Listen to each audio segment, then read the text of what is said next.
Alors vous vous rappelez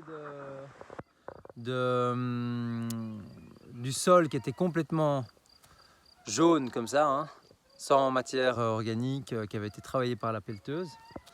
Et voilà le résultat. Là on est fin mai, donc on a commencé en avril à pailler, enfin à mettre du compost et puis à pailler, à planter les arbres et tout ça.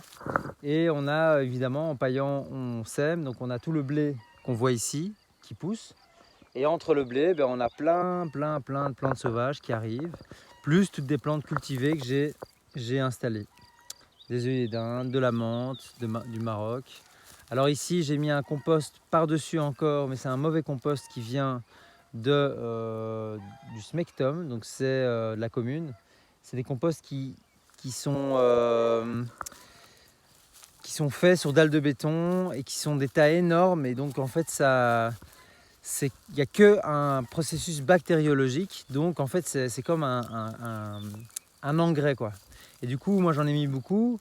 Et en fait, les plantes, les légumes ne poussent pas bien du tout dedans. Ils végètent et ils meurent. Certains meurent. Mais ils ne poussent pas du tout bien. Donc sur ce coup-là, c'est un peu raté. Mais c'est pas vraiment raté sur le long terme, parce que ce compost-là va finir par se réenrichir de vie, et les champignons, les vers, etc. vont reprendre le travail. L'eau va un peu lessiver cette intensité en nutriments, et ça va finir par avoir un effet tout à fait positif.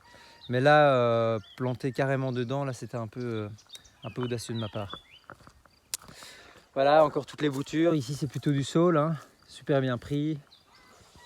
Les arbres fruitiers ont très bien pris. Il y en a 2-3 qui sont morts parce que, voilà, comme je vous avais expliqué, les terrasses penchent un petit peu vers le côté montagne. On a une accumulation d'eau de ce côté-ci assez importante. Donc de ce côté-ci assez importante. Et il y a 2 arbres là-haut qui sont morts asphyxiés, inondés, trop d'eau.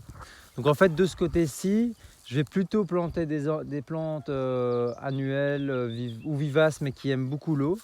Voilà, par exemple ici on a un petit papyrus. Voilà. Là on a de la rhubarbe, là on a de la menthe, etc. Ce genre de plantes qui aiment bien l'eau, qui vont bien se comporter, quoi. Voilà, donc c'est très vert. Je suis vraiment content.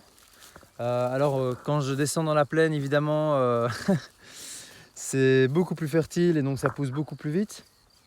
Mais ici, je pense que en quelques années, je vais pouvoir vraiment avoir un effet assez rapide et super positif, et pouvoir planter un peu de tout, quoi. Ça, c'est la plateforme que j'avais semée voilà, il y a 2 mois. Voilà, elle est quasiment toute verte. Ce côté-là, ça galère un peu plus, mais ça va prendre. Voilà, il y a du pissenlit, il y a plein de choses. Il faudrait que je tonde, mais j'ai pas de tondeuse, donc pour l'instant je laisse un peu comme ça, c'est pas grave. Alors voilà, même du châtaignier, hein, le châtaignier qui normalement n'est pas censé pousser sur ce genre de sol, pour l'instant il se débrouille. À mon avis, quand il va arriver dans la terre, dans le calcaire, ça va être plus compliqué et il va commencer à tomber malade. J'en ai planté plein, je les ai reçus, donc voilà, c'est pour qu'il y ait des plantes qui poussent, quoi. Il ne faut pas laisser un sol à nu, ça ne sert à rien. Il faut qu'il y ait des plantes. Donc moi j'avais ces plantes-là, donc je les ai mises.